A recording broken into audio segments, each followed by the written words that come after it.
Hello and welcome to the Sound Lab podcast interviews, unedited. On today's show, we have interviews from Nathan Sykes. We also have interviews with South Arcade, Michael Aldag, John Fishell and Deepak and CLOBBER as well. Lots to squeeze in today's show, so let's crack on where we had a little chat with Nathan Sykes, who you will know formerly of The Wanted. He is back with a brand new solo record and we had a chat with him all about it. So Nathan Sykes, how are you?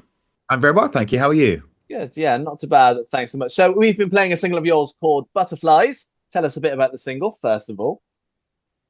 It's one of those songs that I think just feels very relaxed and happy. It's about that feeling that you get in your tummy when someone makes you ever so slightly nervous. And it's a very warm song. It's very sing-alongable. And I think it's where melodically I'm at my most comfortable.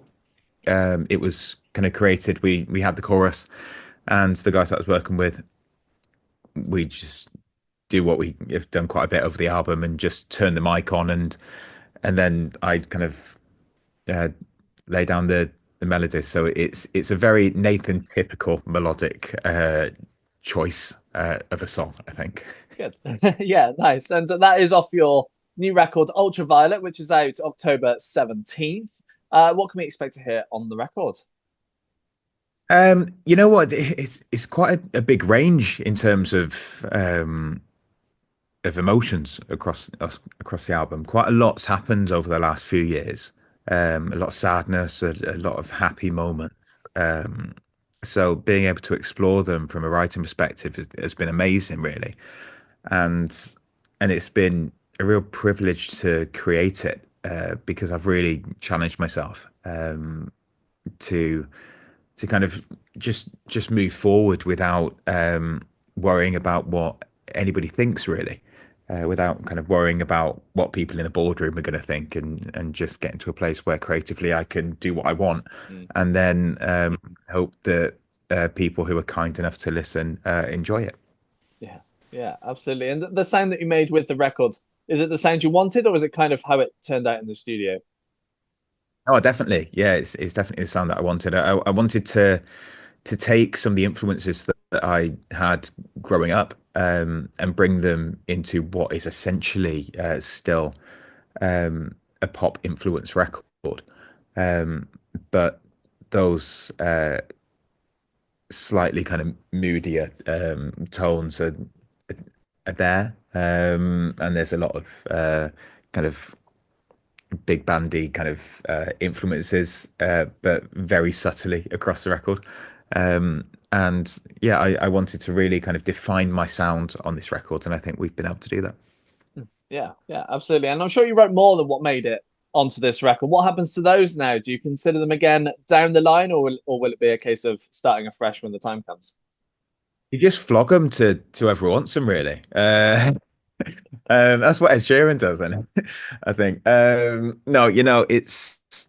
I think some of them are still really special, but just didn't feel quite right on the album. Then there's a few that I've written since that probably would have gone on the album had I not closed it.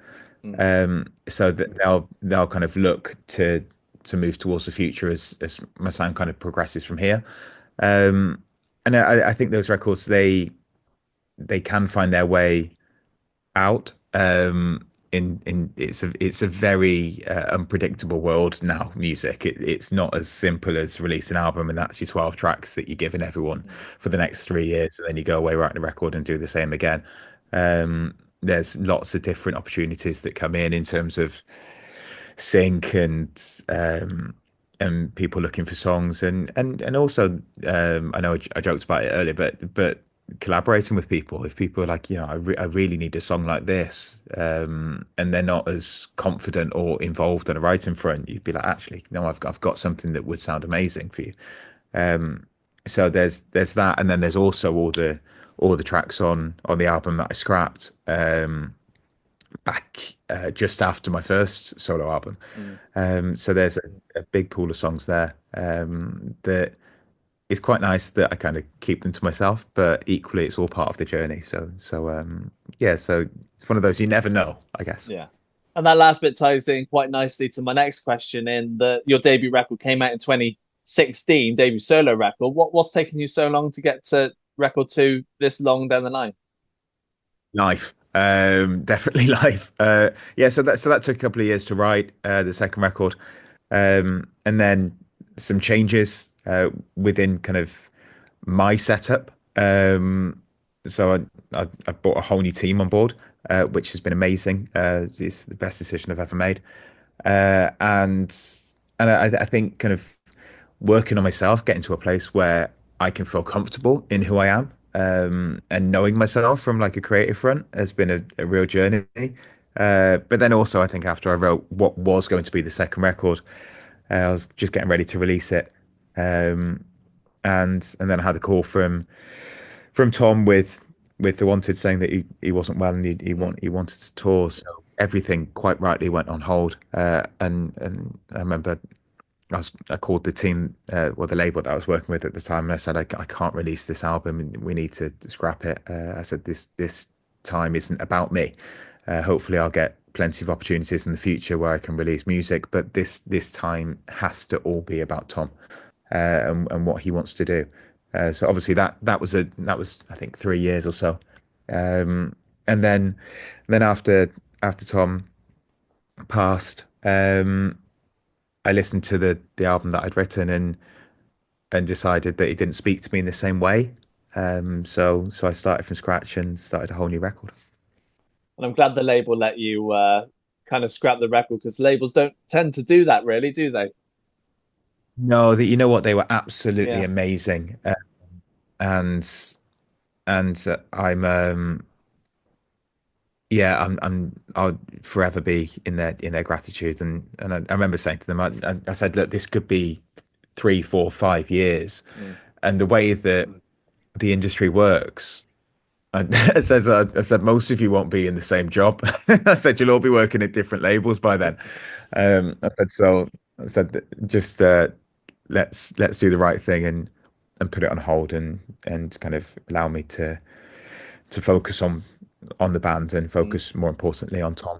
And yeah, they're absolutely amazing. I think it would have been also terrible press for them if I'd come out and said, you know what, I'm not allowed to do this for Tom, because the label said I can't do it. That wouldn't have gone down very well, I don't think. So I, Yeah. I, I think they did I think they did the right thing.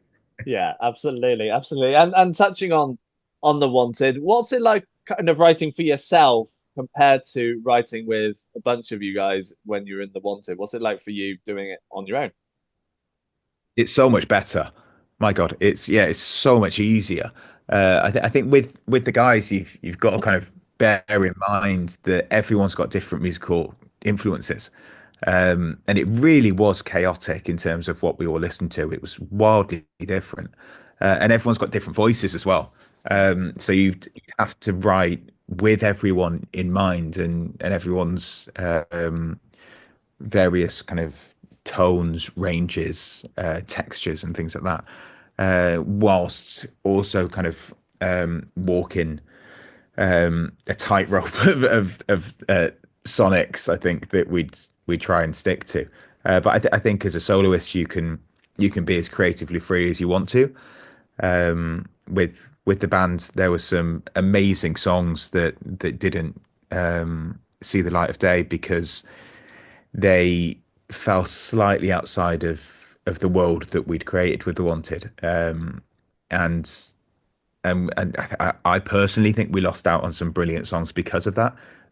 But I think with a boy band in particular, you're a lot more at the beckoning call of a record label, and 50 people sat in a boardroom telling you who you are. Whereas now I've got full creative control, and that's such a blessing, and I can write genuinely whatever I would like to write, and that's so nice coming from someone who kind of is a big part of the creative process and the writing process, production process. So I feel like I can probably for the first time now really be the artist that I've always wanted to be, which is no disrespect to anything from before, because I had such an amazing time and I learned so much. But I think from a writing and creative perspective now, it's a real joy. Good, good. Do you know what direction you're wanting to go in the future, music-wise? You know what? It's tough because there's such a range over this album, and trying to lock into to different areas. I think I would like to be as versatile as I possibly can be from a genre perspective. I like to kind of pride myself on being able to vocally switch genres. Well, I'd say, and kind of challenge myself to keep doing that. So it kind of allows me to take on various different opportunities. Um, but I went from singing with Jijo, which is Gloucestershire Youth Jazz Orchestra, when I was 15 to being in a boy band at 16. So it was, it was a pretty big jump from from one place to the other. But I think my heart will always kind of be with that kind of big band sound. So I think it's just kind of finding different ways to bring that into kind of modern music without it sounding should we say, on the overly happier side of music, and kind of keeping it somewhat moody and kind of within the world that I'm trying to create. But yeah, I think there'll always be those sort of sonics that will be attached to my music. Yeah, for sure. And you've got a couple of shows coming up in a couple of weeks' time. I bet you can't wait for them. Oh yeah, that'd be fun. Yeah, so I think if I've got my dates right, it's 29th of October in Manchester at the Deaf Institute, which is a cracking venue. I'm so excited to play it. And the 30th is Islington Academy in London. So yeah, I mean, it's both of them brilliant venues, and I think going back to the kind of the academy venues for me is so important because I missed it first time round with the band. We went from playing schools and nightclubs to playing theatres and arenas within a year. So we never got to do academies.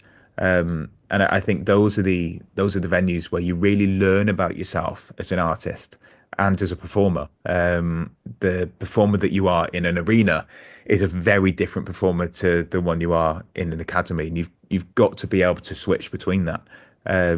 So it's kind of learning new strings to your bow, and I think yeah, it's going to be a real honour to play those iconic venues. And I hope you enjoyed the interview there with Nathan Sykes to talk about his new solo record, which is out this week. Now, we are all over social media, so come and find us at The Sound Lab, yes, on all the socials, and you can also check out the website at thesoundlabuk.co.uk. So while you go and find those socials and give us some follows, we're going to play you our next interview from South Arcade. We had a chat with them earlier this year at Reading Festival to talk about new music, and they've got a new single out this week, in fact, which we have had the chance to play. But we had a chat with them earlier this year to talk about new music and more. So, South Arcade, how are you? Living the vida loca. We're very... He loves this. I love it. I don't know where he's got it from. I say it all the time. From who sings it? Ricky Martin? Ricky Martin. I actually have it in my Instagram bio. Of course. Of course. Living the vida loca. It's classic. We're going to Do you know squeeze what it in. means? No, I don't. It means living that crazy life. I just know. witnessed somebody fall I know. over. Oh. No, can't pan No. around, so No. that's just going to shot of us. There's looking Yeah, at someone yeah. falling over. She's all right. We'll leave it at that. She looks fine. Living the vida loca. Back That's up, fine. covered in grass. Sorry. Are you going to squeeze that into a song at some point then? Oh, definitely. Yeah, 100%. It's the name of the album. Yeah. It's going to be great. Ricky Martin's going to sue us, but it'll be worth it. Well, think of the publicity. Absolutely, yeah, that's true. Exactly. Any publicity is Good good idea. publicity. That's a good point. Heard it here first. Now, we've been playing Fear of Heights, your latest Thank you. single. Thank you. Tell us a bit about it. Yeah, well, we wrote it on the road. We started it when we were out with Bill Murray around Europe, and we'd never tried writing sort of on a bus before. No. Not as easy as I thought it was going to be, if I'm honest. One with no Tricky. aircon either. Yeah, and then we had carried it on while we were around America. Again, quite tricky that. not a lot of space. Everyone's sort of, I was sleeping on a table. Yeah. So not prime songwriting, you know, facilities. You had other things on your mind then. We did have a few Oh, other things on our definitely. mind, and then we managed to wrap it up towards the end. And yeah, it was just like Harry came up with this riff, and then we just sort of we tried it a few times when we were out playing. Yeah, didn't we did, and, yeah. Got a feel for it, and then the rest is history. Yeah, Harmony sort of liked it, like this message of like, don't know, like taking the plunge almost, like taking a leap of faith sort of thing, and like going for it and going. I don't know. Yeah, that was the general. Whereas I am just scared of heights. Yes, That's whereas what I take Cody from was it. actually just we played in Sweden, and there was this like lift up to like a viewing platform. We went out there and didn't tell Cody. He absolutely, can I swear? Nope. Oh, okay. He absolutely I was had an awful time. terrified. My legs were shaking. It was He was sweating. horrendous. It was a lot. Awful. So that's what it means to Cody. Yeah. So you're going to get him to do it again. That's basically just going to be the music video. Cody stood somewhere Stuck in high, a lift. crying for 3 minutes. I think that would work. It's got a certain ring to it. Hasn't it? It's Yeah, got we a won't certain- tell him about it. We'll No. just chuck him in You the won't deep know end. when. Yeah. We'll just do that. Surprise. Yeah. Now, I hear from a little birdie that there's a new EP on the way. Who told you that? I can't say. I'm going to have to shoot that bird. MI5. Yes. FBI. No. We've got So, it. with new music on the way, tell us a bit about it. How's it sounding at the moment? Sounded good. It's similar, but I'd actually it's got say. our, like, it's got our, like, you can tell it's us. Yeah, it's but the thread of the needle of Yeah, like, the South, exactly. like, what South Arcade is. But I'd actually say, like, especially the new one that we've been writing recently, it's sort of like us really finding our feet with like the more modern sort of side of it, with the dance side, like the supermodel side of it. Yeah, but yeah. then like really also leaning into like our heavier influences too, and like trying to just make like the ultimate version of what we were. Yeah.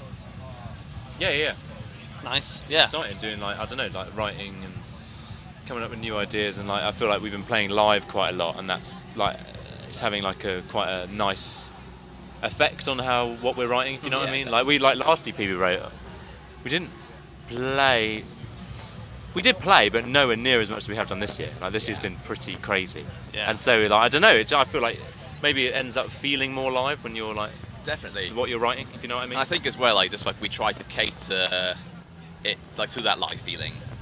Yeah, we love playing live, and like Yeah, that, yeah. like that, just like the whole atmosphere. Like I think it's now like it's Yeah. coming out in the songs now. Yeah, for sure. Yeah, good. Excited. The sound that you made with it, is it the sound you wanted then, or is it just kind of how it turned out? It's a bit of both, I'd say. I think it's like it's Definitely sort a of bit like of it was a both, natural yeah. progression of like this is sort of us like honing in on our influences as a band, but also like we were sort of being a bit in like a selfish way, being like, oh, this is what we'd love to make. Definitely. But just because we've all said about our influences as a band, like how we all love like that common thread of 2000s. Yeah. But like I don't know, I think like that EP was like us finding our feet with like really like delving into what we love from that era, Yeah. and now we're gonna try and like lock it in. For sure. Yeah, definitely. I don't know if that's a good way to describe it or not. No, I think it is. Yeah. Good work. Thank you. And the production side of things, because I know the last EP was self-produced. How's this one? Have you done it yourselves again, or? For better or for worse. Yeah. That's why. Yeah. I think that's quite an important part for us. I think that's 100%. sort of what makes it sound like I don't know how to describe it. It sounds really pretentious. Sorry to anyone listening. But any who's French photos in at home. future will But have just- grey hair. But just like there's just something about being like writing it like us four in a bedroom. Like Yeah. I don't know. There's just something in it, and I almost don't really want to take that away. No, it's like we've I've- sort of like said yeah. before how much we enjoy being in each other's company, and I think like Yeah. it's one of those things where like because we have like that sibling like relationship with each other, I think like I don't know, we have a laugh making it, and that makes it more authentic. And I think there's something more Yeah. natural about like you 100%. just go and like you're chilling in like Harry's bedroom, and then you write a song, rather than like, all right, we're going to drive to the studio, and like there's a lot of pressure with that.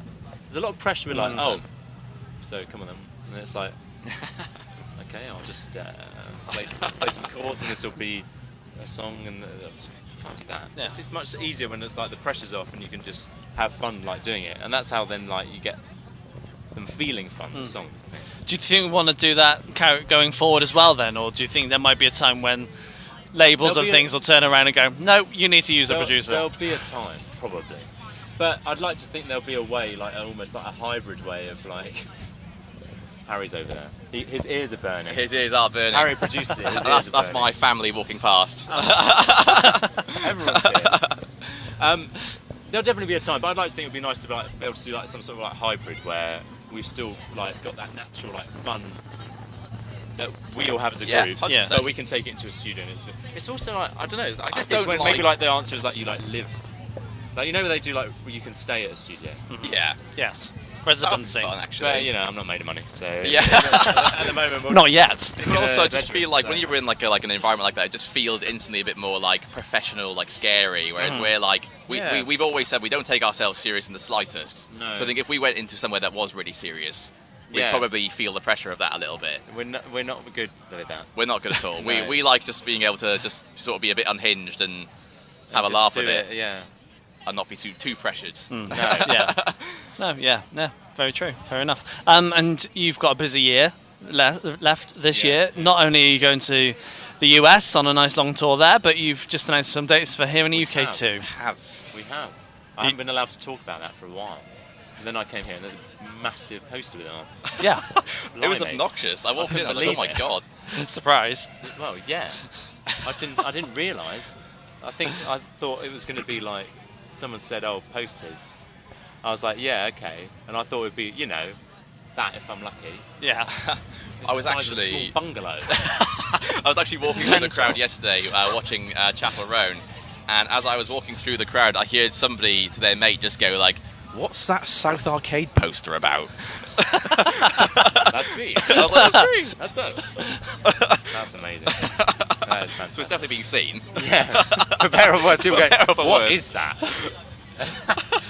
But yes. So that's tour. one ticket sold. Tour, Yeah. Definitely. Or not. Yeah. No, but that's exciting. We're looking forward to it. We've, yeah, it's a bit of a, I don't know. It's quite a lot of shows for us. Like last time we did Coco, Yeah. which we were already terrified about. That was petrifying. And now we're doing O2 Kentish Town, which I'm also terrified about. And then we're going all over in it. But we're really excited. It's always nice to be able to. It's been a little while. Yeah. It's been a little while since we've headlined, and a little while since we've been able to go out to all the cities and see all the fans. It's always nice. Yeah. It's you know, lots of people can't travel to just London or Manchester. You know, it's nice to go out and see. Like we're going to Cardiff. That'll be fun. Yeah, hometown. That's my first ever hometown show headline. So that is super Really good. exciting. That is going to be feral. Or look, well, she's. Yeah, absolutely. Absolutely. It's going to go. I hope there's a day off after that. I imagine you're going to be very hungover. Oh yes, probably. Yes. Just recover in the bus and then Yeah. you'll be all right. On the floor somewhere. You We'll be know up what at- you're doing. Or like Yeah. McDonald's drive-through or something up in the bush. Yeah. That'll do it. So that's going to pretty much see out the rest of this year. So what's 2026 going to hold for you? 2026. A lot of shows, lots of more travelling around. More music. I think we might be announcing, don't hold me to this, some more shows in January, but I can't Yes. tell you where or when or any of that. But I can Unconfirmed. just give you a light Here, no, overseas. no comment. The two eye emojis now pop up on screen somewhere. Yeah. But yes, so there'll be more shows and more music. We might even be straying into album territory. Yeah. Hopefully. You'll be thinking Fingers about crossed. it. Well, we're definitely thinking about it. Definitely thinking about it. But I think we might be. Yeah, that's what the plan is. Yeah. Nice. Nice. Yeah, like cool. Like we've had some talks about what festivals we're doing next year. Is exciting, but obviously if I Yeah. tell you that, I'll be shot. So I can't tell you any of that. But it's I'm excited. Is it going to be a I busy hope- festival summer next year? Yeah. Yes, It's gonna be. it is, and I'm very excited. I Yeah. haven't even got this one out of the way yet. I'm at the moment I'm too worried about this, and then once I've done this, we've never played a stage like this. No, this Really. is mental. Absolutely mental. And I feel like someone's gonna just before we go on rugby tackle me and go, no, they're the wrong band. It's actually this one, and then a different Or band like called more South prank Arcade is push, gonna like come Fishell, along. where it's like, there's a camera here, there's a camera here. Barney Harwood's gonna come out with two ninjas. Right, off you go, mate. Sling your own. That's what I'm scared of. Whatever happened to Barney Harwood? Yeah. Where is he now? I actually think I saw a TikTok of him. That's it. That's it. There you go. I think he wrote the theme tune for Bear Behaving Badly. Ah, I didn't Do you know ever watch that. Bear Behaving We Badly? love it. Are you going to be allowed to insert any clips from Bear Behaving? No, it's probably copyrighted. No, well. Do your best rendition. No. Jibba-dia! Yeah. Yeah! Fantastic. There we go. That's going in. I think we know what's going to be the first bit they cut to. That's going to be it. Nev-The-Bear-Gate. There you go. That's going to be that's a fever dream. That's going If only I could do the to screen. a night terror. Because we did the The screen is always the best. Yeah. I'll send you those little sound bites as well, so you can slot them into your debut album. Yes. Yeah. I'll just play it. That's the only thing we will play. Nothing else. That was a moment. That was amazing. Thank you. You're for that. welcome. You're going to remember this now. Yes. Yeah, will definitely. Nev-The-Bear interview. Fantastic. And I hope you enjoyed the interview there with South Arcade from Reading Festival from earlier this year. Now, if you're listening to us right now on Spotify, then you'll be pleased to hear we also have a Spotify playlist. It's called Fresh. It brings you 150 brand new up-and-coming artists that we feel like you might just enjoy yourselves. And if you want to check that out, search Fresh by The Sound Lab on Spotify or head to the website thesoundlabuk.co.uk and click on the relevant link. So while you go and save that for later, we're going to play you our next interview from Michael Aldag. He is starting to release more new music with an EP on the way. We had a chat with him all about it. So Michael Aldag, how are you? I'm good, Jim. How are you? Not too bad. Thanks so much. So we've been playing a new single of yours called 3 Minutes. Tell us a bit about the single, first of all. So the single is about a kind of moment I shared with my former girlfriend in a club in Liverpool, maybe a year or so ago, when I wrote the song. Yeah, that's essentially it. And I couldn't quite cross the dance floor to reconvene with her, and that is what I bemoan during the track. Fair enough. And that's off your new EP, Crying in the Club. What can we expect to hear on the EP? Yeah, I mean, what it says on the tin, lots of crying, but also a lot of synths that you could potentially expect to hear in a club. So there's songs like Saturday, which is also about my ex-girlfriend, songs like Palaces, which is a love song about my ex-girlfriend, and two more songs that are, yeah, also vaguely related to my ex-girlfriend. Is it a breakup EP then? You could say that, some could call it that, yeah. Fair enough. The sound that you made with the EP, is it the sound you wanted, or is it kind of how it turned out as you were writing and recording it?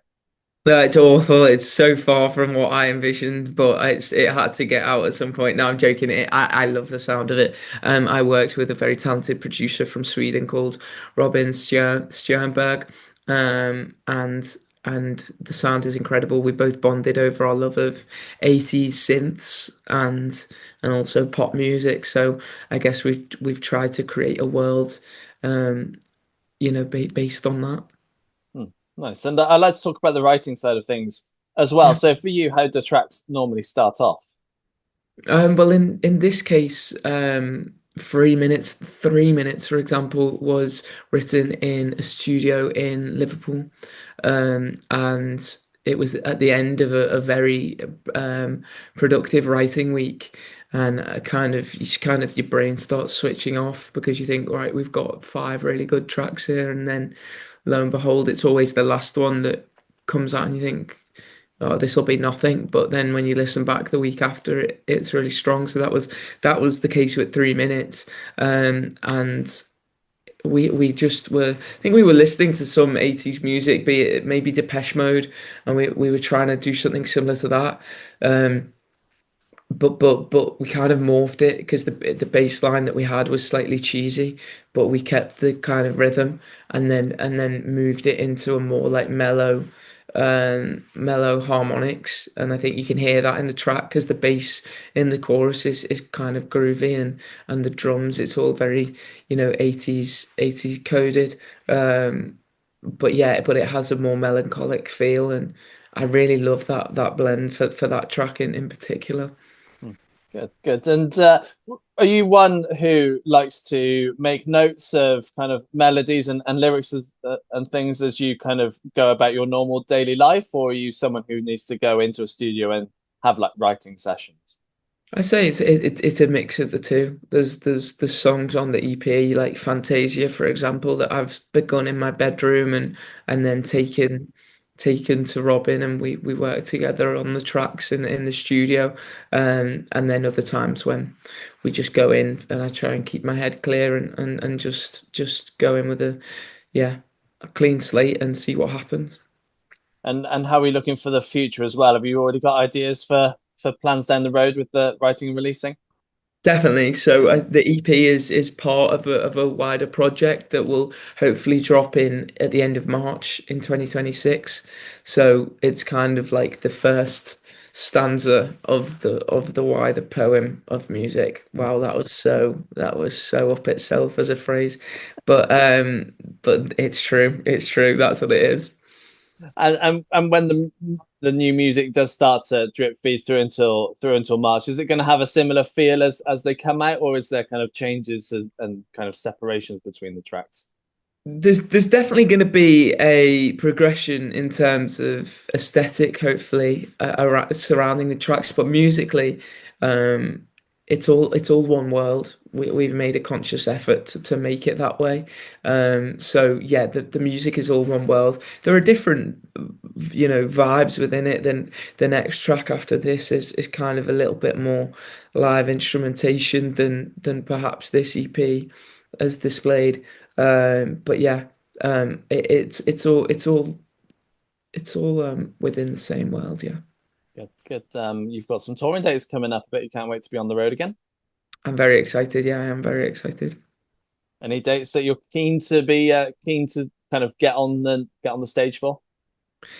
All of them. I think all of them. I haven't performed on tour since this time last year, so I'm definitely kind of itching to sing in front of people again. And then equally, yeah, I mean, all of the dates are great. A lot of them have sold well, apart from Hull. But equally, I'm looking forward to Hull. Even if there's no one there. You've dissed Hull now. I don't. It's not. No, it's not a diss. It's not a diss at all. It's the cold hard facts. Yeah, no, fair enough. And there's just the 7 dates on the tour at the moment. Are you hoping to add any more in this year? Yes, actually, one more show this year, which will be a full band show as opposed to the other dates, which are acoustic. The full band show will be in Manchester on the 17th of December in Gorilla, um, which I played before and is an incredible venue. So I'm excited to be back there. Awesome. How are you catering your sets over the next kind of few gigs where it's an acoustic show? How do you cater your sets for those rather than the full band shows? It's definitely a different beast. So the preparation is different. You know, I think obviously the main difference is you don't have anything but an acoustic guitar and maybe an electric here and there. And I have to kind of really you get very intimate with the music, with the songs, because there's no synths to hide behind, which is, daunting prospect for a man like me. But no, I'm excited. I really enjoy I really enjoyed the last acoustic tour I did because the venues are intimate, people are really up for it, and it's a really good atmosphere. So hopefully it'll be the same. Yeah, fingers crossed. And what's 2026 going to hold for you and shows wise? Lots more shows. I was just talking about it earlier, trying to figure it all out. Yeah, I hope to do like another tour, maybe around the album release, but that's in the pipeline. It's not confirmed, and potentially some dates in Europe as well. But again, this is just me hoping and dreaming right now. Yeah, for sure. Is it just the European dates that you kind of want to do outside of the UK, or are you hoping to go further afield as well? I'd love to go anywhere, but costs and budgets, thanks to Brexit and whatnot, is makes things difficult. They're already difficult for kind of smaller independent musicians anyway. But as far afield as I can get, why not? I'd love to go and get some sun on my face. Yeah, I can well imagine. Are you hoping to do festivals as well next year? Definitely. I mean, any festival that will have me, I'll go. I'm not picky. I've done some great festivals in the past, and I really enjoy them. Like um, I love the atmosphere that you get at some of them, and the kind of more explosive sets you can do. So yeah, no, I'd definitely be up for some festivals as well. Yeah, good. And you've started to get a bit popular on social media and TikTok, because my partner scrolls through TikTok and there you are advertising something. What's it like for you, kind of doing all this social media stuff and slowly making a name for yourself? Thank you. I appreciate that, Jim, and please thank your partner as well for the engagement. Yeah, no, I mean, it's kind of my job at the moment, I've got to use it to tell people about my music and my shows, and I also enjoy making stupid videos on there. So at the moment, I'm enjoying it a lot. Yeah. And I hope you enjoyed the interview there with Michael Aldag to talk about his new music, new EP, and more. Now, if you're loving all of today's interviews, then you'll be able to hear it on our international radio show, where we bring you all of these interviews in an edited form, alongside a load of new music and a live session every week. If you want to check that out, head to the website, thesoundlabuk.co.uk, and click International Radio Show. So make sure you go and listen to that after this podcast is over. Now we're going to move on and play you a kind of a team-up interview where we had a chat with both John Fishell and Deepak Ram. They've got a new album out right now. We had a chat with them all about it. So John and Deepak, how are you? Doing great. Good, thank you. How are you doing? Good, yeah, not too bad. Thanks so much. So we will be playing a track of yours called Valentine after this interview. Tell us a bit about the single, first of all. Well, it's a song I wrote a while ago. It's sort of a forgiveness. I mean, it's literally happened to me where I've forgotten about Valentine Day and needed a way back in. And it turned out to be a nice song. It's sort of based on summertime, and Deepak really added a nice touch and a nice flavor to it, Yeah, good. And that is off your new record, Notorious Partners in Crime. For those who've not heard it yet, tell us a bit about the record and what we can expect to hear on it.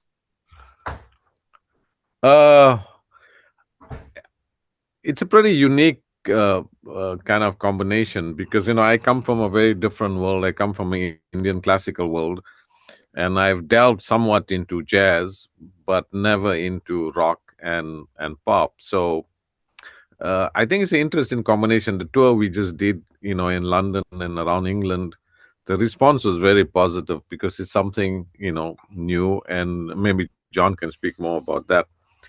Yeah, I called it a swirl the other day because it's not quite a blend. It's not exactly blended together. It's just kind of the two of us happening at the same time and sticking to our roots as we play. Like mine being the rock folk songwriter, scenario, and Deepak's being Indian classical, and honestly the sound of his flute and my voice and my guitar put together in the swirl just feels great, and I think sounds great. So I mean, that's definitely what to expect on the record. Good. And the sound that you made with the record, is it the sound you wanted, or is it kind of just how it turned out as you were writing and recording it? Actually, that's a great question. Geez, yeah. I think it took on a little bit of a life of its own on the back half of the record. I think the front half of the record was recorded all at the same time, and so that would have been what Space Time and Valentine and Rain Song were all that's a live recording. But the back half we built up piece by piece, and I think that's where it sort of took on a life of its own in that way. So you're really getting a side A and a side B on this thing, I think, and although it is Deepak playing in my voice, it really is two distinct, I think, projects, really. Yeah, nice. And I like to find out how you two got together, because John, we've spoken before about your solo stuff, but you've kind of come together for this record. So how did you get together to do this, and why do it as well? Well, see, I mean, John and I have known each other for 32 years almost, and we all, we met in Durban, South Africa, at the university where I was teaching, and John came to teach sound engineering there.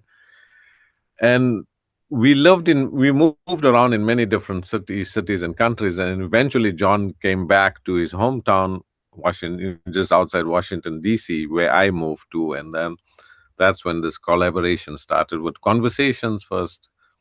And I presented some melodies and he wrote lyrics, and we kind of went back and forth, and the result is the album. Yeah, that's a good.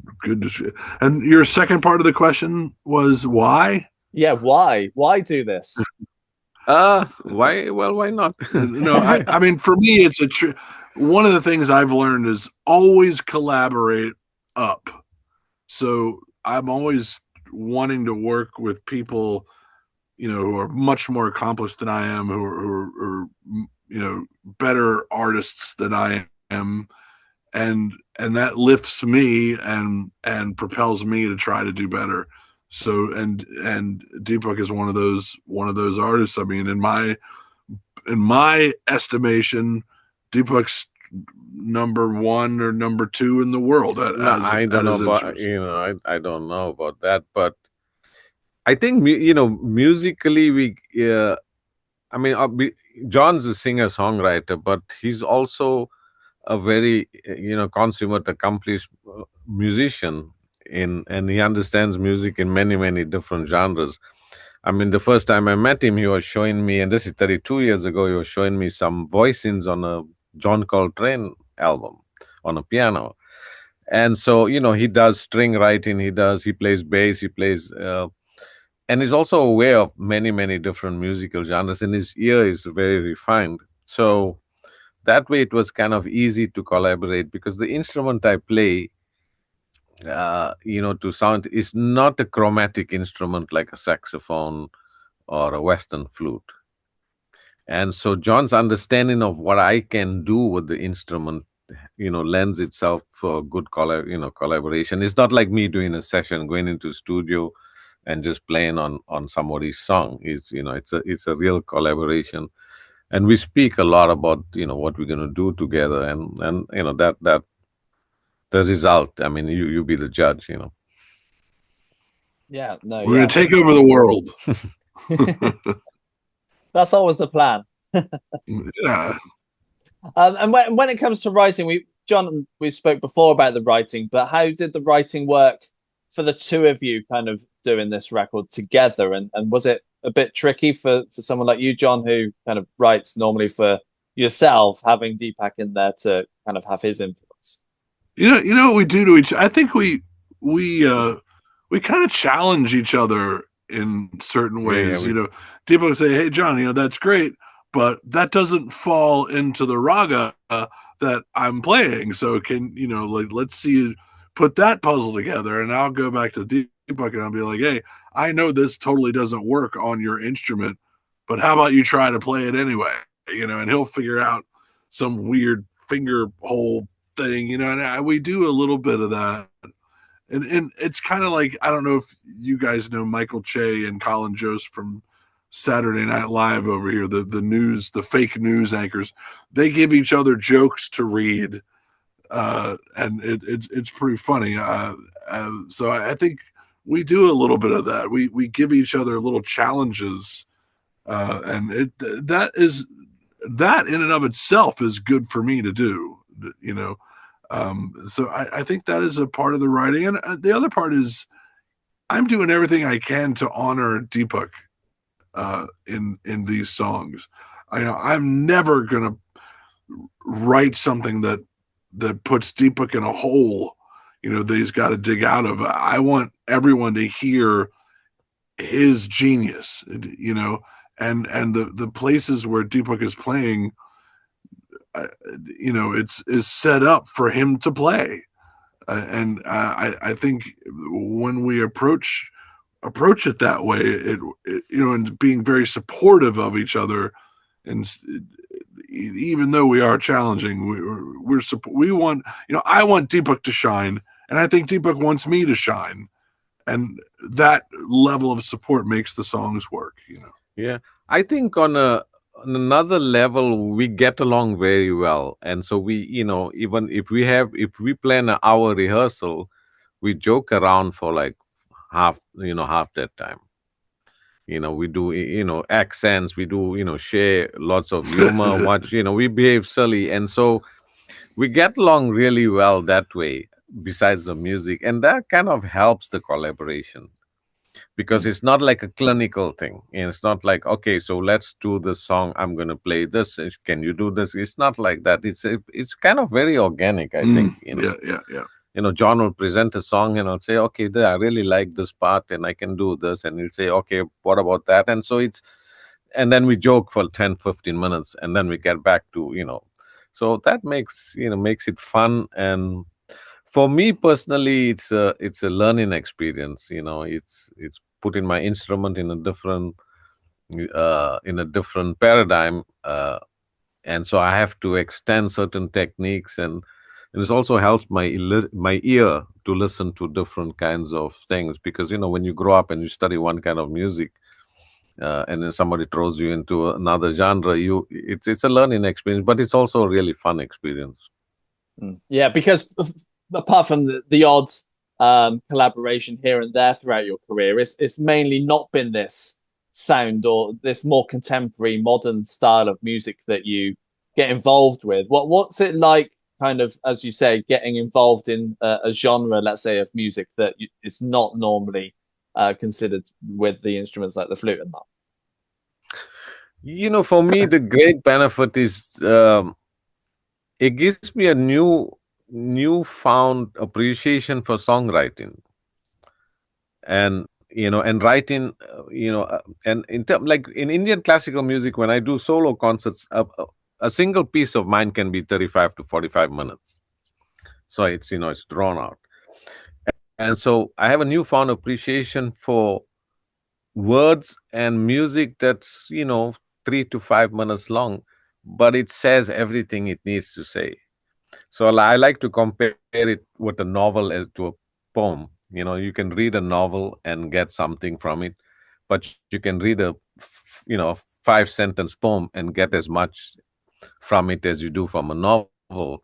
So that kind of appreciation for songwriting and composition that is concise, it's helped me think in a different way. Even now in my own compositions, I'll start thinking in a very different way. So, I was just thinking, when Americans come over here, I know it has to be annoying when we are trying our best to imitate various accents over here, right? It's funny for us, and I think for English people, like, and I think that's something we're trying to avoid in this music. I think we would never want Deepak to play, an Indian accent Western music, and he's not going to want me to put on an Indian accent with what I'm doing, if that makes any sense. So in that way, I think it's very authentic. Yeah. We're coming at this thing in an authentic way, and I hope that shines through on the recordings. Yeah, and we kind of adjust things, but we still ourselves. When we working together, it's still John Fishell. He's not changing his style or his voice, and like he just mentioned. And while I'm adapting new techniques, I'm still playing the instrument the way I want to play it. And so that makes it, really interesting. And I personally think it works, and I hope, your listeners think it works too. Yeah, for sure. No, absolutely. And you've been busy over the last few days doing some shows. How have they gone down? Yeah, we've had some really nice crowds. People were really listening attentively, and it was great. Yeah, except one place. Yeah, one place. Yeah, they were just talking it up. I think it was the end of the week, and everybody was just glad to see each other at that place. And they just kept on talking, and I wanted to join their conversation while we were playing, it was Yeah. kind of funny. Yeah, I mean that was 1 out of six. Yeah, gigs, 1 out of 6 or 7. But So the others were all awesome. dead quiet. Yeah. And I think enraptured they were, because a lot of people have never heard and been up close to a piece of bamboo with 6 holes in it played in that way. And I think when you are sitting close to Deepak and he's playing, it's kind of a miracle what he can do with that instrument. And I mean, sometimes I'm forgetting to play as I'm watching him do that. I have to snap myself back into reality a little bit. I think that was part of the experience this time around. Yeah, most. Yeah, and I believe we've got some more shows to come and to be announced. What's your plans for kind of shows in the future? I think we're working really hard to ride on top of the release and the publicity we're getting now to put some shows. I mean, usually you have to book things 5 and 6 months away, so we're probably looking at March and April, that time zone to come back and maybe have a little bit bigger group when we come back and add percussion and bass and stuff and being a little bit bigger, more powerful venues and see how that works. Yeah, hopefully once people get to listen to the album and we might be booking some dates soon, hopefully. But it does take people listening, and shows like yours are very helpful. Thank you. And it takes people getting a babysitter and getting a parking spot and or riding the train. And I know it's hard for people, and we're just so grateful we get to play this music, and we'll continue to be grateful for every single time. And honestly, I love meeting everyone that comes out, and I hope that can be a part of things. So if your listeners want to hang out with us, every time you see us come around, it's a great time. Yeah, I have to second that. People make an effort to come to your concert. Like you have to get a babysitter, you have to get a train, you have to arrange all that. So I mean, we really appreciate that, because presenting what is very dear and very deep within us and sharing that is what gigs are all about, or producing music. Otherwise I could just sit at home and just listen to my own stuff and listen to other people, and that's that. But it's a communication way beyond language. So if we can touch somebody's chemistry, like I believe music changes people's chemistry. If we can do that, that's all we want. I was proud of us. Last night we made a grown man cry from one of the pieces. I mean, that was great. So I hope to keep doing that. Yeah. Bring tissues. It's not normally a good sign, is it, when someone cries? But in this situation, no, he was so emotional. Like, he was really touched. I appreciate that guy. And I hope you enjoyed the interview there with John Fishell and Deepak Ram to talk about their brand new record. Now, normally we like to throw back in time, but as we have a lot of interviews to play, and there's a lot of interviews out there that we've done, make sure that you head to our YouTube and TikTok page at The Sound Lab, yes, on both, where you can check out all of the interviews we've done over the many years we've been going. You can find them on our YouTube and TikTok page, so go and search for that and give us some follows. But it's time for our final interview of the show, and it comes from CLOBBER, who we had a chat with at 2000 Trees Festival earlier this year, and this is what they had to say. So, CLOBBER, how are you? Yeah, really good, thank you, mate. Thank you for having us. That's all right, no, pleasure's all mine. And how are you finding 2000 Trees? How's it been for you so far? It's warm, isn't it? It's very, very warm. don't want to be one of them people who's like, oh, it's fucking hot, but it is really fucking hot, isn't it? It's a beautiful festival, though. It's, I mean, crowd is lovely. It's one of those places where people I'm guessing a lot of people who saw us today have probably never heard us before, Yeah. and they just kind of turned up to see there's a new act I haven't heard. They look at the horrible bald frontman, like what's he waffling on about? And it was really good. We met lots of fun new people there. It's nice to be back at, like, coming from the punk and hardcore scene where everything's very like you know everyone. Yeah. It's nice to actually just be in an environment where people go see things just for the sake of going to see things and not because of friends are in it or something like that. That's wonderful. That's a good thing about festivals, isn't it? You just kind of wander and see who's playing, and if there's music going on, we'll go and watch it. So Exactly that. yeah, good. Once you finish here this weekend, what's your plan next? We're about to release the best bit of music anyone's ever listened to. And it's coming out on Ven Records, which is the best record label in the world.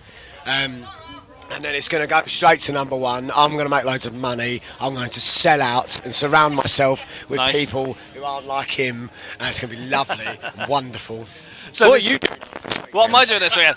Sleeping mostly, because Yeah. I'll have done too many interviews. Just kind of catching up.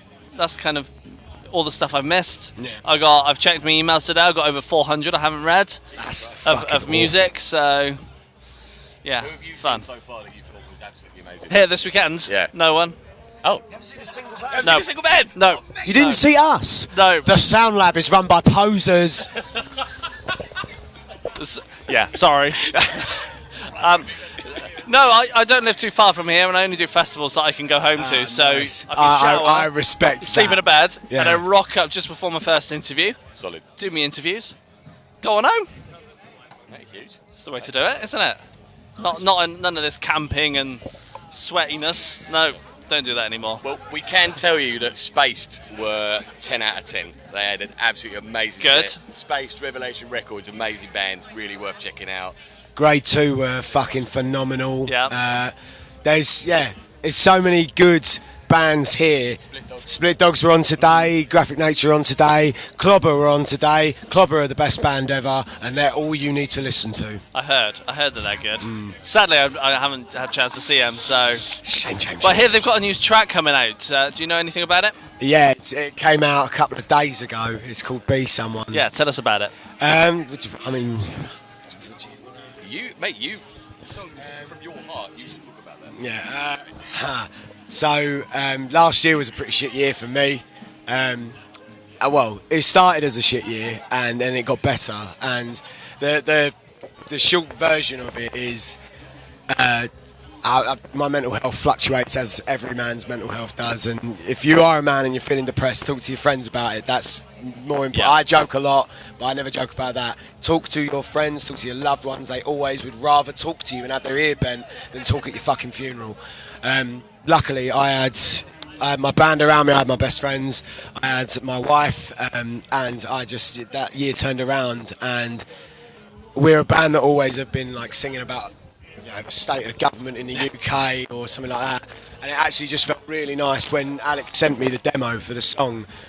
The lyrics just kind of fell out my arse. The song kind of wrote itself. Nice.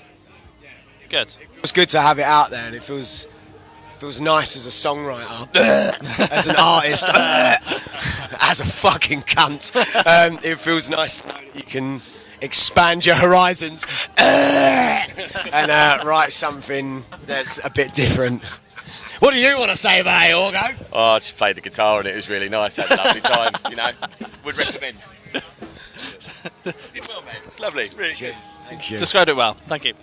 Is there more music coming up? Is that the plan for this year, to just keep dropping singles and? Yeah, no. So we got an EP coming out called God Loves Man Kills, which comes out August 1st on Ven Records, and it's just we took a bit of time as a band to try and write an album, and then that didn't really work, and we just would rather give, instead of put out something that we were like, oh, I mean, this is all right, but we're the best band in the fucking world, so if we're going to put something out, it needs to be great. So we threw the album out, wrote these 3 songs, and was like, let's just get that out, man. Yeah. And I don't know, we put 2 records out, pretty quick succession, and then a single, and there was a lot of people go, oh, well, you need to do this and you need to do that, and actually you don't need to do fucking anything. We make our own rules because we are the best band in the world.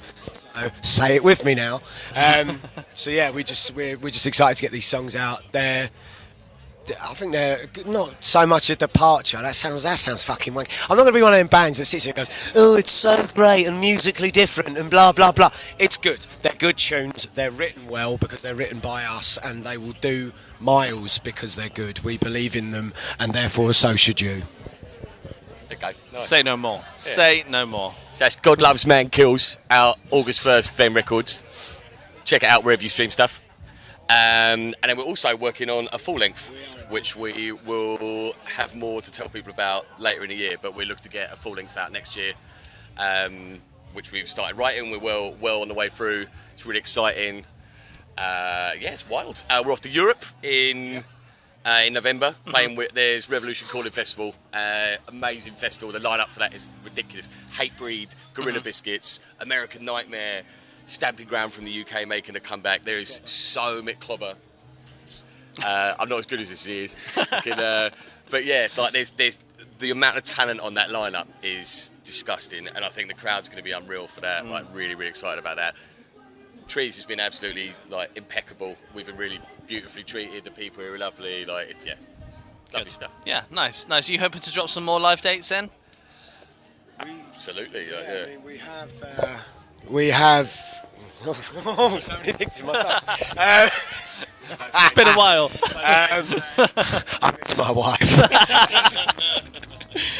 No, we do. We have the next show.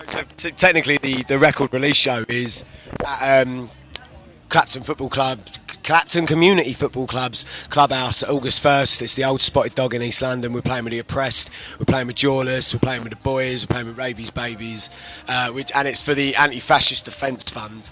It's like a fundraiser, so it feels important and poignant to us that our music gets released on that occasion.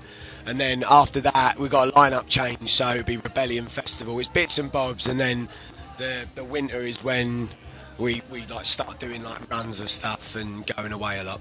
Nice.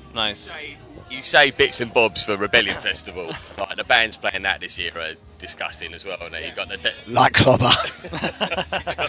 You got the Damned, TXOL, Cheers, we're playing it. Split Dogs on there as well for that. Yeah. Jawless, yeah. The Drowns, our buddies from America. Some band called Public Image. I've never heard of them. Yeah.